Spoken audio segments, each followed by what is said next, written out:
আপাতত সকল মামলা নিষ্পত্তি হওয়ায় বিএনপির চেয়ারপারসন খালেদা জিয়ার পরবর্তী নির্বাচনে অংশগ্রহণে কোনো বাধা নেই বলে জানিয়েছেন অ্যাটর্নি জেনারেল মোহাম্মদ আসাদুজ্জামান।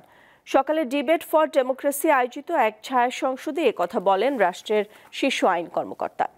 তিনি আরও বলেন, দণ্ডপ্রাপ্ত হলে শেখ হাসিনা সহ আওয়ামী লীগের নেতারা আগামী জাতীয় নির্বাচনে অংশ নিতে পারবেন না। পূর্বের গণপ্রতিনিধিত্ব আইন অনুযায়ী নির্বাচনী অপরাধীদের বিচার করা হবে বলে উল্লেখ করেন অ্যাটর্নি জেনারেল। ছায়া সংসদে সভাপতিত্ব করেন ডিবেট ফর ডেমোক্রেসির চেয়ারম্যান হাসান আহমেদ চৌধুরী কিরণ। ছায়া সংসদে অংশগ্রহণ করে ইস্টার্ন ইউনিভার্সিটি ও বাংলাদেশ ইউনিভার্সিটি।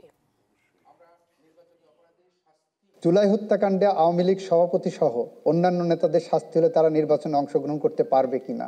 দণ্ডপ্রাপ্ত ব্যক্তি নির্বাচনে অংশগ্রহণ করতে পারবে না।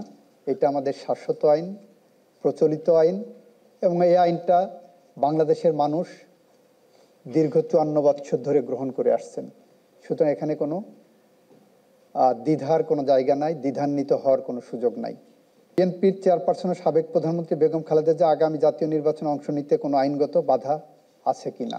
ওনার যে মামলাগুলো আছে সেই মামলাগুলো ইতিমধ্যে অনেকটা খালাস হয়েছে, অনেকে মুক্তি আছেন, এবং সেখানে আইনগত কোনো বাধা আমি আপাতত দেখছি না।